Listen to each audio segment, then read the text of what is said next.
Alright, what's going on YouTube? So today is going to just be a little bit of an update video on my 2017 Accord Coupe V6.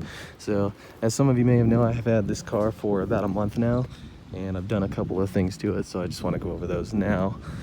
Obviously I had the wheels the first day I got the car pretty much because I took them off my old Accord, so those are nothing new. But you may notice a couple of things around the exterior, so we're just going to go over those right now. First thing you might have noticed up front is I got the red JDM Honda logos again. That is something that I wasn't going to live without, no matter what. Hi, doggy.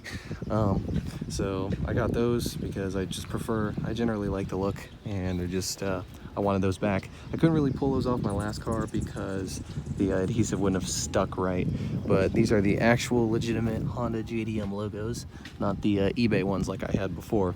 So these won't crack or yellow or do other weird things over time, which is something I was kind of concerned about with my last set of logos. So I like the look. Some people do, some people don't. I personally do. It's my car, so therefore that's what matters, right? Also took off the front plate bracket just because I think it looks a lot cleaner that way. And yeah, that's about it for up front. Of course, I did the same thing around the rear. Get the same JDM Honda logo on the rear. Of course, the car's a little dirty. I do apologize for that, but yeah, got the same logo on the rear. Of course, I have my rear diffuser, which is something that you know, I had day one, like I said, because I took that off my last car also. Something you also might notice is the window tint on the car. So I went ahead and did 18% all around on the windows on the car. I wasn't gonna live without that either. I drove this thing to Portland and it was quite warm without window tint. So I got that done pretty quick. We have an in-house guy at work at my dealership that I was able to get my windows tinted through. So that was nice and easy. Again, like I said, 18% all around. There is, you know, this kind of dot matrix thing on the top of the window, and it's not quite as dark as the rest because of it. My previous car, I went to an actual tint shop and they put a vinyl strip over the car, but it's something that I can live with. Doesn't look that bad, so yeah. Other than that, on the outside, there's only one more thing I want to talk about before I go ahead and jump inside the car and talk about a couple of things from the inside.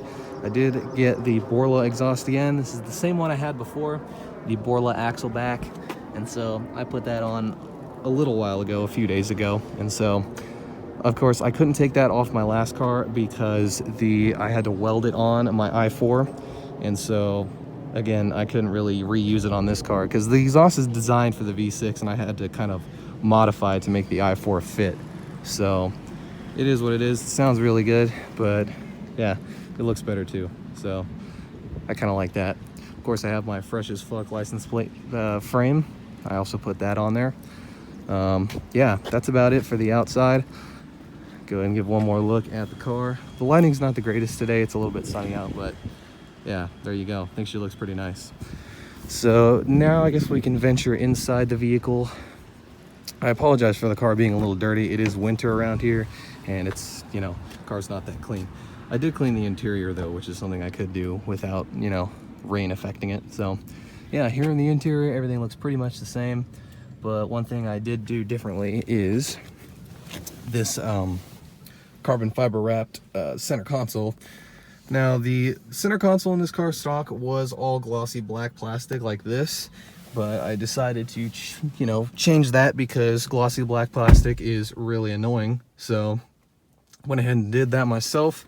This was pretty easy to pull out. Only took maybe, I don't know, 20 minutes to pull this apart. It's just these two things, which are just held in with clips, and then this whole section comes out as one.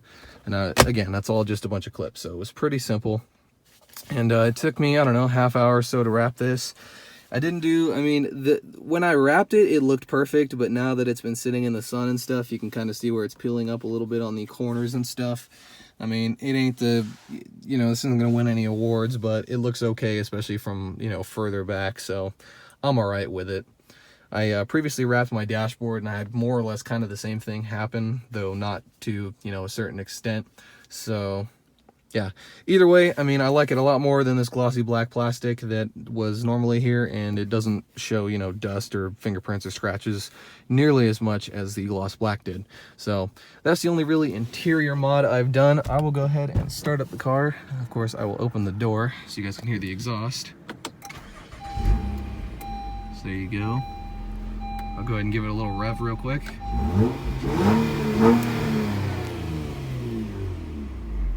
So it is it's not really that loud, but I mean, it's much better than stock. I'm still kind of debating if I want to do any other type of exhaust mods to make it a little bit louder.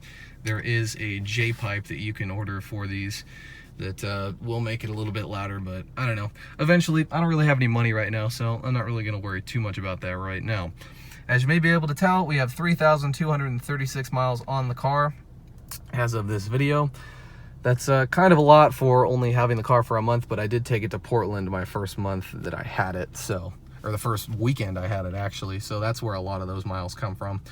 I changed the oil at about 3,000 miles. I don't really want to show the whole sticker because it has the address of my dealership on it, but yeah, I changed it exactly at 3,000, and the only reason I did that is because this car is old stock. I don't know if I can show it to you real quick, but the this car was manufactured in August of 2016, so it was on the lot for quite a while before I purchased it, and that oil is about, well, it was about 1.5 years old at this point, or almost, so I didn't really want to leave it in there for, you know, the recommended wait until the 15% on the maintenance minder comes up, because that's just old oil and it's kind of probably disintegrated a little bit. So I changed it at 3,000 miles as per, you know, against a lot of people's recommendation, but like I said, the oil was really old, so I didn't want to leave it in there for any longer than that. So yeah, I'm going to be doing 5,000 mile changes like I normally do. I don't really believe in the maintenance minder or going, you know, 7,000 to 10,000 miles on an oil change. I just don't really think it's worth it, especially, you know, being in the field that I am in. Other than that, I mean, the car has been great. I'll go ahead and pop the hood and talk about the engine, I guess, because that's something I can do. Because there's literally no one around. I'm filming this at the library and it's closed today, so it's a great video opportunity, you know, minus the sketchy lighting. So go ahead and pop this. So there you go, the almighty J35Y1 with the 6-speed automatic transmission. The engine in this car is just freaking amazing. I absolutely love it. There's yeah, I have no bad things to say about it. It's just flipping awesome. So yeah, of course it's completely stock under here. I haven't done anything under here yet. Still debate. I don't think I want to get like an intake or anything like that, at least at this point, because I mean, well, one, I don't have K-tuner, so I couldn't tune the car for that intake, and two, they don't really add a whole lot of power, but yeah, it's just kind of not worth doing. So yeah, kind of it for under here. I can't really say too much else, but yeah, the engine's freaking awesome. I absolutely love it. And the 6-speed automatic is actually pretty good too.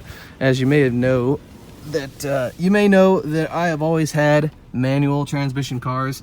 This is my very first automatic vehicle that I've owned, so it's kind of a change for me. However, the 6-speed automatic in this car is actually pretty darn good. It shifts pretty damn smooth. I don't really have many complaints with it, so yeah. And another thing that transmission has is actually called grade logic control, and what that basically means is it uses the ECU, well, I guess the TCM in this case, to determine when, you know, it determines based on various inputs such as, you know, throttle and brake input and a couple of other things to determine if you're on like an incline or like a steady hill. So if you're doing like steady uphill acceleration, it will hold a lower gear, so it's not gear hunting between, you know, let's say 5th and 6th or whatever the entire time that you're going up that hill. And also on a downhill slope, it'll downshift to a lower gear to kind of offer some form of engine braking. So I feel like that actually makes the automatic a lot better than I was expecting. It, you know, doesn't really hunt for gears like a lot of automatics do. And so again, I really have no complaints with it thus far. Of course, I only have 3,000 miles on it, so time will tell. But yeah, as of right now, I'm pretty happy with it. Other than that, I mean, yeah, I love the car. There's nothing really bad I have to say about it. The only problem I have had with it, actually, is the passenger door likes to rattle sometimes when I'm playing like loud bassy music, which I do quite often. And so yeah, that's somewhat annoying. I still haven't decided if I want to take it into the dealership because it's kind of an intermittent issue. It doesn't happen with every song and it doesn't happen all the time. So I don't know if I want to waste my time trying to bring it to the dealership, but I might, because I think the only warranty rattles and stuff for up to 12,000 miles or 1 year. So we will see. Yeah, other than that, I mean, yeah, everything is good. I don't really have any bad things to say about this car, and that pretty much wraps up the you know, update video on this vehicle. I hope to drive this thing for a long time. I don't plan on getting rid of this one, guys, I promise, because the only reason I got rid of my last Accord was because I wanted the V6 and a different color, and now I have both of those things, so should be good to go. So I'd like to thank you guys for watching this video, and I will see you guys later.